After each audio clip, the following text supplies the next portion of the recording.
Okay, so here's Cookie, who again I've been doing for about 6 years, who had severe laminitis in all 4 feet when I first started doing her, and laminar wedge an inch wide around the whole hoof. That would be like where you see a nice clean white line when you finally get to one. It was an inch wide, okay? And that's what a laminar wedge is. It's the lamina that is stretched in the hoof wall stretching away from the coffin bone, and also down at the area where the wall meets the sole and then travels down to the ground, connected by the white line. If you see a really pristine one, which like is what she had, it is perfectly yellow like the white line, but it has big oval bubbles all connected together, and it is an inch wide, and they can be various degrees. She had just a pristine, perfect laminar wedge, and that showed in the white line. And did the laminitis walked with her feet way out in front of her and her hind feet way underneath her. And anyway, eventually through trimming and keeping the toes back and staying faithful and putting her on a diet, she came out of it. Now, I want you to see all this green grass. She is in the big furthest pasture back there, okay? There's been a couple years where it kind of came back, but as long as we kept her trim and kept a good tight connection in the wall, she never got it again. Now, she hasn't been, and this is the deal, I believe that most horses, laminitis begins with mechanical reasons. Then if like they get a bunch of green grass and the laminitis is already weak, then it turns into full-blown laminitis. So there's already something going on mechanically in the foot, even though you don't see it, okay? And the reason they don't see it is because they don't know how to read the foot, and they don't understand how the foot is the wall is supposed to be tightly connected all the way down. They don't know how to recognize that. And so by the time they get to the vet and they take an x-ray, it looks like the coffin bone has dropped down or rotated, when in reality, this situation has been slowly developing, possibly for years, okay? And that's why they have that gap there in between the wall and the coffin bone toe has finally just dropped down. You know, it's been in the process most of the time. Okay, so she hasn't been trimmed for about 8 weeks, and her toes are really stretching out there. And so, you know, I want to show you this trim that I'm going to do on her, because technically her toes are a little bit stretched away. She's got white line stretching, things like that that most people have when they go to trim their horse. So you can look at the foot and see that the toe is really stretched out there. Okay, you see it there? I can't, you know, it's hard on these cameras, you can't see. The toe from right about here is stretched forward that way because she's gone too long without a trim. Okay, so, you know, we're talking 8 weeks here. Okay, so let's pick up her foot. Come here. Okay, now do you see the white line stretching here? See how the wall has grown out past the sole, and now it's starting to pull it away. Now with her sole here never stretches, ever. But with most horses, okay, what you find is the sole right here that's connected to the wall, it stretches forward with the wall, and there will be a tight white line here. And this is why toes are so deceiving, because this sole here is so prone to just stretch forward with the wall. Unlike her, what happens is her wall will stretch forward, the sole will stay where it is, and if left to go, her white line area here will multiply and get thick, and she will develop a big, thick white line laminar wedge around the whole foot, holding the thing together. But that doesn't make a difference, because then the coffin bone that is under right here, when this all gets thin enough, it'll still fall down, and the wall actually is being pushed up like that. Okay, so we're gonna have to take off this wall here and map her foot and get the right perimeter and the breakover right, so that this quits pulling away and stretching forward. Alrighty then. Okay, now the first thing I want to say is that I do not have all the answers yet. Okay, but I'm working on it, and with my hoof group, we're all horse owners working on it together. Now, the thing that I want to talk about today is mapping. Mapping the foot. The reason we map the foot is to find the internal structures, and technically what we really want to find is the tip of the coffin bone, because we want to be able to bring the toe back enough that there's not any leverage on it, pulling and pushing it up and forward, so that we can get a nice tight fit of the dorsal wall all the way down the front of the wall here, so that it will connect to the sole and retain all this sole underneath that coffin bone where it's supposed to be. You know, I told you that in most horses this sole really stretches forward, and you can have a nice tight white line, but yet your toe could still be 2 inches further than it's supposed to be. Now, in the anatomy of the foot, okay, let me explain this again. You have, I don't have my bones here with me, but you have the coffin bone that has a rim around it, okay? And covering that rim is the sole corium, which is like a thick gel-filled pad, okay? And then you have the inside rim of the hoof capsule, which is a combination of the wall growing down and the sole meeting, that is next in line there. And it's like 3 V's. It's like 3 V's, like so. You've got the rim of the coffin bone here. I can't see what I'm doing. The rim of the coffin bone here. Then you've got the rim of the sole corium, which is very soft. And then you have the rim of the wall and the sole, which meet together. And just a minute, somebody's here. Oh, I guess nobody was here. It sounded like somebody came. Okay, so these 3 things have to fit precisely together in a certain way. When the rim of the hoof capsule, which is V-shaped, and remember, it's the sole and the wall here, okay, gets stretched forward, it comes out, and the rim of your coffin bone, instead of fitting in something that fits to it, like so, it's sitting on the sole like this, further back. And so all this sole that should be, up under and protecting that coffin bone, okay, instead it's in front of it. And so the rim of your bone is sitting on flat sole, and so that's when you start getting what's called coffin bone remodeling. Whenever the rim of the hoof capsule comes out of place of the rim of the bottom of the coffin bone, you're going to have problems. And so the object here is to get all this to grow back so that where the wall comes down and meets the sole and makes a shape like this, I hope you're seeing it, like that, okay, that coffin bone then fits in there.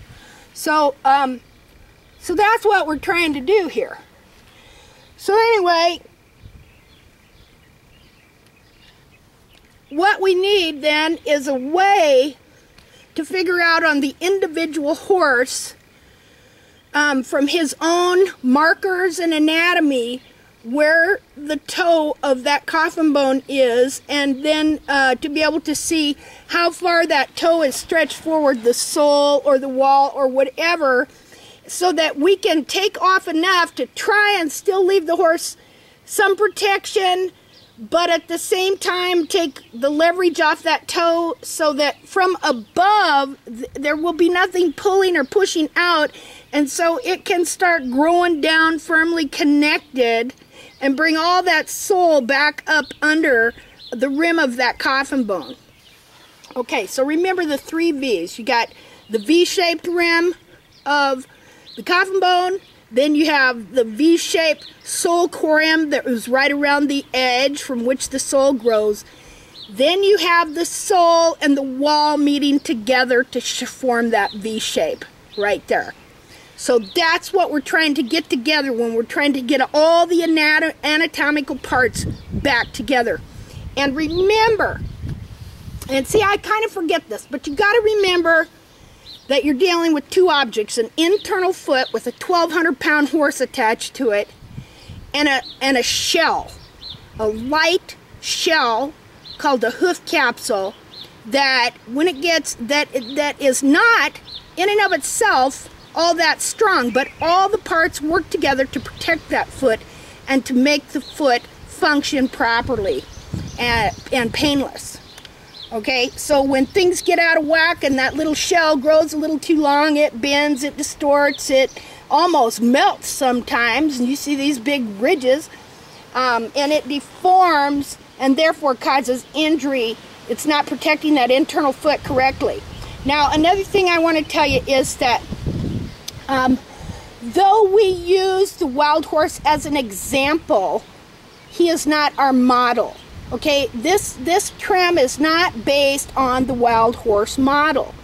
This trim is based on looking at the bare internal foot and then trying to understand its anatomy as a whole, and then trying to understand and figure out exactly how that external shell that grows from it is supposed to fit it. Okay, so that it can be its best, it can function absolutely properly. Now, the reason we use the wild horse only in certain locations where they get a lot of movement as an example, not as a model, is because those horses, the hoof wall never gets too long, so technically, for the most part, and that isn't on every single one of them. You're going to find horses with issues even out there. But for the most part, those horses are never in an environment where they're standing still and the hoof wall grows long and gets stretched out and they get all kinds of distortions.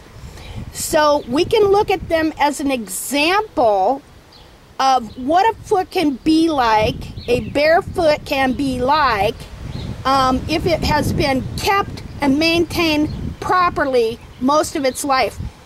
In reality, we can have better feet on our horses than the wild horse has.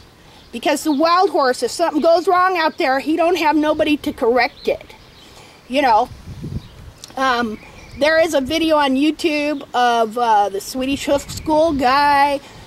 He went to Nevada and he was able to get next to a wild horse. Some people believe that's not a wild horse, but I do. It wouldn't matter, domestic, wild, whatever, it's out there. He picks up its foot. All the horses were sore-footed because it was so dry, the frogs were so cracked that their feet were sore. Okay, for a domestic horse, we can keep that hoof moist. We can keep that frog trimmed. We can keep that foot from developing something like that because we are the stewards of that foot. Okay, so anyway, so again, this is not based on the wild horse model, but the wild horse, some of them in certain locations can be a tremendous example. And so, you know, I suggest you read Gene Ovenick's conclusions from when he took a bunch of imprints of wild horse hooves back in Wyoming in the early 90s. If you type into Google wild horse hoof angles or wild horse hoof research, you should find his example. You'll find that all the feet were not exactly the same, okay? But they showed certain patterns that we could come to understand and follow as far as domestic horses, because all domestic horses' feet are not the same, but anatomically they are. Okay, just like my feet, your feet are the same anatomically, yet our feet are to a degree different. So that is why we want to have an anatomically correct trim, having the anatomy of the internal foot and the capsule together as one unit perfectly. Okay, so, and you know, and that's not to say that some horses haven't had so much damage that you're not going to be able to get them to be, you know, have horses that can run over rocks and all that. But we can do the best we can for them and bring them back as closely as possible. The more we study the internal foot and apply these principles of how to find that internal foot, what to cut, you know, I mean, there is such a balance, because you don't want to make your horse sore, and yet it's inevitable that sometimes they are going to be a little tender. You know, that's why I also believe in protection. You know, I would like to develop some other system other than boots that you could use during this transition. But you're going to have some sort of protection. Some horses will, some won't. You know, it just depends on the horse. You know, that's why it's not a one-size-fits-all trim. Anatomy, the anatomically correct trim, is not a one-size-fits-all. It is just based on the anatomy. Okay, just like, you know, a doctor looking at your feet, it's not one-size-fits-all.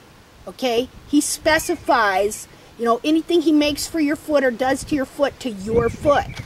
Okay, yet your anatomy is the same as anybody else's. All right. So, we're going to talk about mapping, if I can find a pin, which I had a pin, and now I have lost the pin. Okay. Oh, here it is. Now, there are 3 ways to map. I want to explain. I'm sure a lot of you have heard of the 1/3, 2/3 principle. That is, 1/3 of your foot should be in front of the true apex of the frog. Remember, frog stretches forward, frog padding goes forward, so you have to find the true apex of the frog to determine where this point is. So 1/3 and 2/3 behind, okay? So, but there's something that you need to understand about this, that the 1/3 is not the whole toe. Okay, that 1/3 in front of the apex of the frog means up to the breakover. Okay, see, when they're doing that, they don't count the rounder part of the toe. They count from the breakover back to the apex of the frog, and from the apex back to the base of the frog. So I'm going to show you that in this foot, if she'll be a good girl and hold her foot up, which she's being kind of a putz. Quit that. Quit trying to pull that foot out of my hand. Gosh, she makes me mad. Okay, so, okay, first of all, you look back here and you want to find the very base of the frog. Sometimes you'll find it right at the periopal flaps back here, which are these flaps that come off the bulb. See right there? So that would technically be the base of the frog. And there's a little dimple thing right here. That's the base of the frog. Next, you want to find where the true apex of the frog is. And so you're going to want to take off some of this frog padding here. Okay, and look for a rounded spot right here where the frog blends into the sole. So hers ain't stretched forward too far. Just a second. And I believe it is right about here. Now, what I always do too is I will measure the frog to see how long it is. Okay, I've found that standard is about 3 to 3 1/4 inches for frogs. A great big horse, 3 1/4. Regular saddle horse like her, and she weighs probably about 1,100 pounds and is about 15 1/2 hands. 3 inches. If your frog is 4 inches long, you've got a stretch forward frog. Okay. Yeah, you are such a putz. Okay. Oh, excuse me, I have to rest my back foot. Okay, give me your foot again. Get it here. Okay, now, what I'm going to do here is I'm going to measure this right here from the, it's 3 inches. And then I'm going to go from the apex right here. Quit! Quit! God, you're such a putz. I'm going to go 1.5 inches right here. Now, as long as her foot ain't stretched forward, this shows that this foot is pretty good. So when I trim her, okay, quit. So I have 1/3. You better quit. Here, look, we find the end of the bars right here. Okay, 2/3 here. 1/3, 2/3, 3/3, right there. That's how that works. So I would take off the front of the toe here. Let's see. Now, usually I use my little round thing so I can get straight. So if I'm not straight, don't worry, I'll get it right. So I would take off this right here so that there isn't any leverage on this part of the foot. Okay, I'm going to let her foot down. Okay, so that is one way to map the foot. Now another way, and the way I do it, is I find the true apex of the frog, and then I measure 1 1/4 inch, which is a little bit behind that line. Okay, so mine comes back just a little more. Another way people do it is they find the center of the foot right here where the bars end, okay, and they measure, this is supposed to also the widest part of the foot, and you would measure from white line to white line right here, which is right here. Then you would find the base of the frog and go forward. Okay, and you see that one? It lands right in the middle of these two. So, all 3 ways of mapping the foot bring us to right in here. Okay? And again, why do we do this? Because we want to create a breakover that isn't pulling the hoof capsule forward so that we can get the wall to grow all the way down, connected, grow past the sole, hook up with the sole, and keep the sole retained under the rim of the coffin bone where it is supposed to be. So a lot of horses are sore simply because that wall is spread out and the rim of that coffin bone is setting on flat sole. Okay. Give it here. Okay, so some of you don't have nippers. Now I could nip this off, but instead I'm going to rasp it off to show you how you can do this with the rasp. Okay, you want about 2 fingers under here. That's about the angle you have. See right there? And I'm going to start taking this toe off all the way across the front. See there? To where my line would be right here and right here.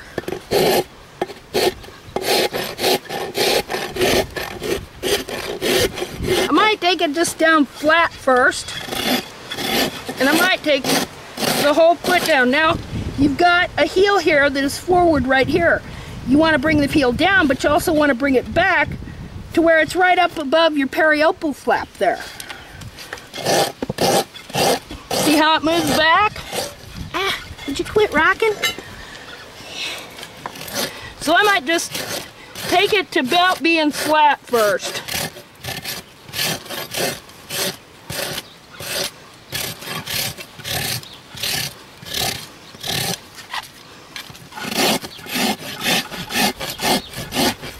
And you can tell there's a lot of pressure. See the cracks? As I said, She hasn't been trimmed for about 6, 7, 8 weeks.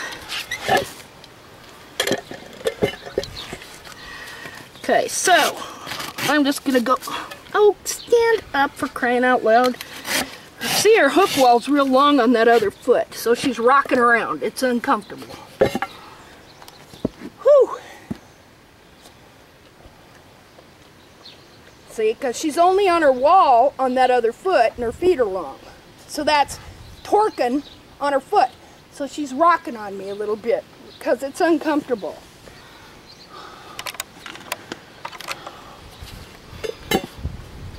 Give it here.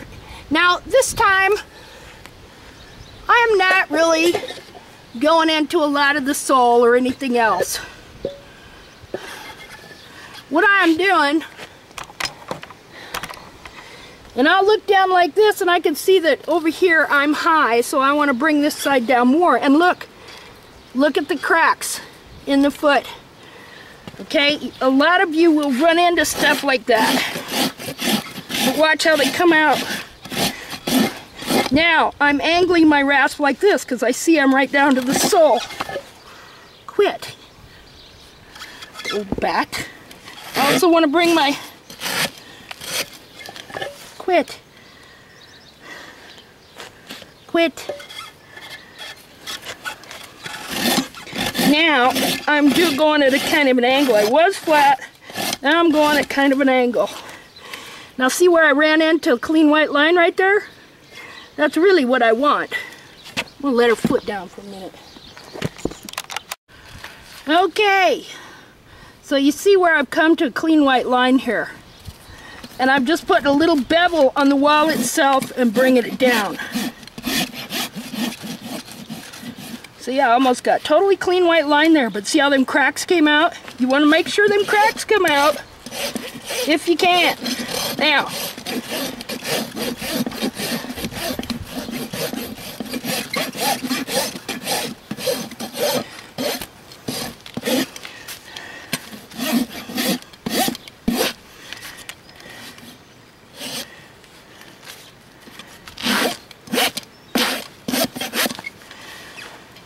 okay, now I've got this good here with a little bit of a bevel going down.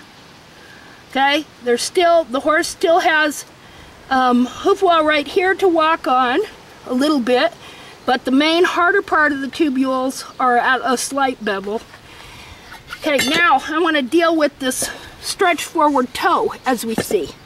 Would you quit? I think I might have to trim that other foot so she can stand on it. So maybe we'll just go over and do that, and then I'll come back to this foot.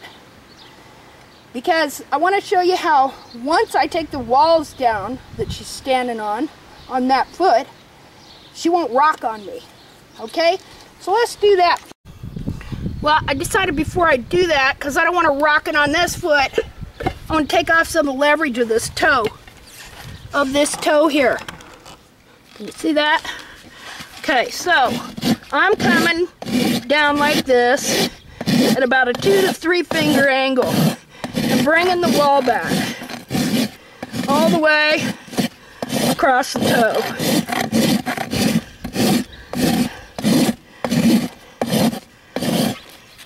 And in the pillars.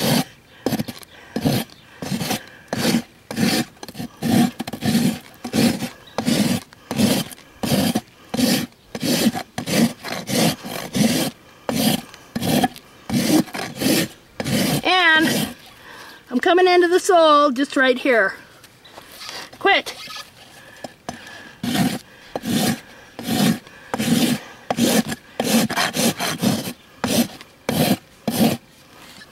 We'll take this down just a hair. Okay, so that I'll come finish that in a bit after I do the other foot. But that way the leverage is off that wall, so she should be able to stand good. Okay, so here we are with the other foot, and I'm not going to map this foot right now, but I want you to see how the walls are above the sole. And as you know, she's giving me trouble over there, not wanting to stand. You know, pull the other foot away and rocking. Well, that's because standing on this wall is putting pressure on her lamina. And so I'm going to show you how, after I just take this down with the rasp, she's going to stand better for me. Okay.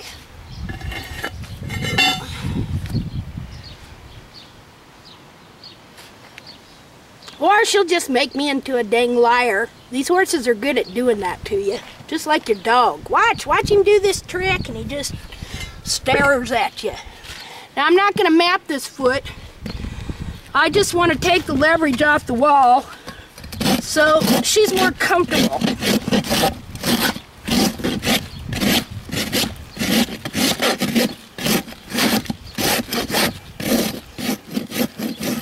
Again, see the cracks in the wall. Okay, by the time you're done, you should be able to get most of that out.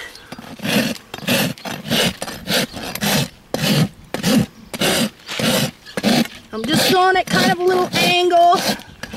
You know, sometimes I'll go straight down.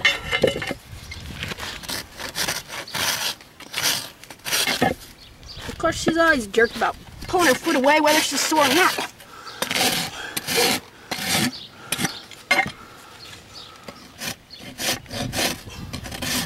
Bring her heel back.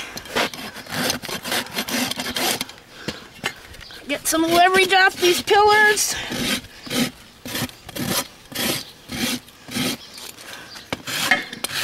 And off the toe, so it's just not pulling. Okay, that's all I'm gonna do. Now, we're gonna go see if she'll stand better.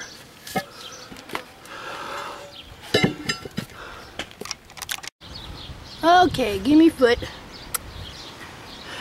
Let's see if she stands a little better. I mean, she is prone to pulling her foot away. Now, what I like to do is I like to leave, which I didn't on this foot, but in a few days it'll grow out. Okay?